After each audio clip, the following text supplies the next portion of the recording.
Books लोक कथाएं पश्चिमी झील और सफेद नाग की कहानी बुक्स।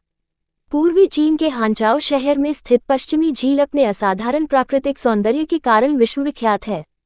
14वीं शताब्दी में इटली के मशहूर यात्री मार्को पोलो जब हानचाओ आया, उसने पश्चिमी झील की खूबसूरती देखकर उसकी इन शब्दों में सराहना की, जब मैं यहाँ पहुंचा तो लगा जैसे मैं स्वर्ग में आ गया हूँ। पश्चिमी झील पूर्वी चीन के चेचियान प्रांत की राजधानी हानचाओ शहर का एक मोती मानी जाती है। वह तीनों तरफ पहाड़ों से घिरी है। झील के पानी स्वच्छ और दृश्य मनमोहक है। चीन के प्राचीन महाकाव्य पाइचियुई और सु तुंगपो के नाम से नामांकित दो तटबंध पाई बांध और सु बांध झील के स्वच्छ जल राशि के भीतर दो हरित फीतों की तरह लेटे मालूम पड़ते हैं। तटबंधों पर कतारों में हरे भरे पेड़ खड़े झील के सौंदर्य में चार चांद लगा देते हैं। सदियों से बड़ी संख्या में कवियों और चित्रकारों ने पश्चिमी झील के सुंदर दृश्यों का कविता और चित्रों में वर्णन किया है।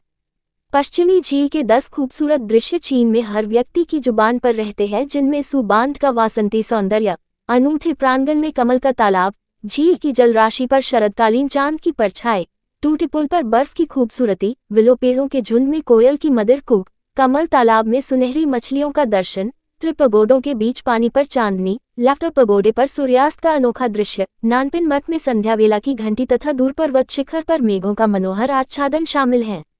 पश्चिमी झील के बारे में अनेक मनमोहक लोक कथाएं प्रचलित हैं, जिनमें से टूटे पुल पर बर्फ नामक सौंदर्य में चर्चित टूटे पुल से जुड़ी एक लोक कथा आज तक चीनियों में असाधारण रूप से लोकप्रिय है। इस कथा में सफेद नाग से मानव सुंदरी में परिवर्तित एक युवती और शिवस्यान नाम के युवक के सच्चे प्रेम का वर्णन किया गया है। दोनों की पहली मुलाकात इस टूटे पुल पर ही हुई थी। लोककथा का कथानक इस प्रकार है। एक सफेद नाग ने 1000 साल तक कड़ी तपस्या कर अंत में मानव का रूप धारण किया। वह एक सुंदर व शीलवती युवती में परिणत हुई। एक नीले नाग ने भी 500 साल तक तपस्या की तथा वह एक छोटी लड़की के रूप में बदल गई। नाम पड़ा श्योछिंग। पाइल्यामची नाम की सफेद नाग वाली युवती और श्योछिंग दोनों सखी के रूप में पश्चिमी झील की सैर पर आई। जब दोनों टूटे पुल के पास पहुंची तो भीड़ के बीच एक सुधर बड़ा सुंदर युवा दिखाई पड़ा। पाइल्यामची को उस युवा से प्यार हो गया। श्योछिंग ने अलौकिक शक्ति से वर्षा बुलाई। वर्षा में शिवस्यान नाम का वह सुंदर युवा छाता उठाए झील के किनारे पर आया। वर्षा के समय पाइल्यामची और श्योछिंग के पास छाता नहीं था, अतः वे बुरी तरह पानी से भीग गईं। उनकी मदद के लिए शिवस्यान ने अपनी छाता उन दोनों को थमा दिया, खुद वह पानी में भीगता रहा। ऐसे सच्चरित्र युवा से पाइल्यामची बहुत प्रभावित हुई और उसे दिल दे बैठी और शिवस्यान के दिल में भी उस खूबसूरत युवती पाइल्यामची के लिए प्यार का अंकुर फूटा। श्योछिंग की मदद से दोनों की शादी हुई और उन्होंने झील के किनारे दवा की एक दुकान खोली। शिवस्यान बीमारियों की चिकित्सा जानता था। दोनों पति पत्नी निस्वार्थ रूप से मरीजों का इलाज करते थे और स्थानीय लोगों में वे बहुत लोकप्रिय हो गए। लेकिन शहर के पास स्थित चिनशान मठ के धर्माचार्य फाहाई पाइल्यामची को निश्चय समझता था। उसने गुप्त रूप से शिवस्यान को उसकी पत्नी का रहस्य बताया कि वह सफेद नाग से बदली हुई थी। उसने शिवस्यान को पाइल्यामची का असली रूप देखने की एक तरकीब भी बताई। शिवस्यान को फाहाई की बातों से आशंका हुई। चीन का त्वानवु पर्व प्राचीन काल से ही खूब हर्षोल्लास के साथ मनाया जाता रहा है। इस उत्सव पर लोग चावल से बनाई मदिरा पीते थे। वे मानते थे कि इससे किसी भी प्रकार के अमंगल से बचा जा सकता है। इस उत्सव को मनाने के दिन शिवस्यान ने फाहाई द्वारा बताए तरीके से अपनी पत्नी पाइल्यामची को मदिरा पिलाई। इन दिनों पाइल्यामची गर्भवती थी। मदिरा उसके लिए हानिकर थी, लेकिन पति के बारंबार कहने पर उसे मदिरा का सेवन करना पड़ा। मदिरा पीने के बाद वह सफेद नाग के रूप में बदल गई, जिससे भय खाकर शिवस्यान की मौत हो गई। अपने पति की जान बचाने के लिए गर्भवती पाइल्यामची हजारों मील दूर तीरथ खुनलुन पर्वत में रामबाण औषधि गलोधर्म की चोरी करने गई।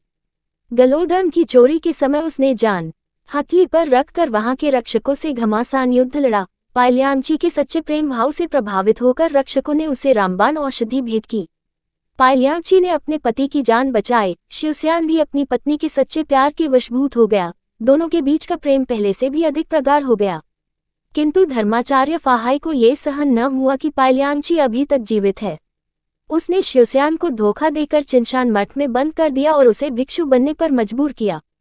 इस पर पाइल्यामची और श्योछिंग को अत्यंत क्रोध आया। दोनों ने जल जगत के सिपाहियों को लेकर चिनशान मठ पर हमला बोला और शिवस्यान को बचाना चाहा। उन्होंने बार बुलाकर मठ पर धावा करने की कोशिश की, लेकिन धर्माचार्य फाहाई ने भी दिव्य शक्ति दिखाकर हमले का मुकाबला किया। क्योंकि पाइल्यामची गर्भवती हुई थी और बच्चे का जन्म देने वाली थी, इसलिए वह फाहाई से हार गई और श्योछिन की सहायता से पीछे हटकर चली गई। वो दोनों फिर पश्चिमी झील के टूटे पुल के पास आई। इसी वक्त मठ में नजरबंद हुए शिष्यान मठ के बाहर चली युद्ध की गड़बड़ी से मौका पाकर भाग निकला। वह भी टूटे पुल के पास आ पहुंचा। संकट से बचकर पति पत्नी दोनों को बड़ी खुशी हुई। इसी बीच पायलियांची ने अपने पुत्र का जन्म दिया, लेकिन बेरहम फाहाई ने पीछा करके पायलियांची को पकड़ा और उसे पश्चिमी झील के किनारे पर खड़े लैफ्टर पगोडे के तले दबा दिया और यह शाप दिया कि जब तक पश्चिमी झील का पानी नहीं सूख जाता और लैफ्टर पगोडा नहीं गिरता, तब तक पायलियांची बाहर निकलकर जग में नहीं लौट सकती। वर्षों की कड़ी तपस्या के बाद श्योछिन को भी सिद्धि प्राप्त हुई। उसकी शक्ति असाधारण बढ़ी। उसने पश्चिमी झील लौटकर धर्माचार्य फाहाई को परास्त कर दिया, पश्चिमी झील का पानी सोख लिया और लैफ्टर पगोडा गिरा दिया एवं सफेद नाग वाली पायलियांची को बचाया। ये लोककथा पश्चिमी झील के कारण सदियों से चीनियों में अमर रही और पश्चिमी झील का सौंदर्य इस सुंदर कहानी के कारण और प्रसिद्ध हो गया।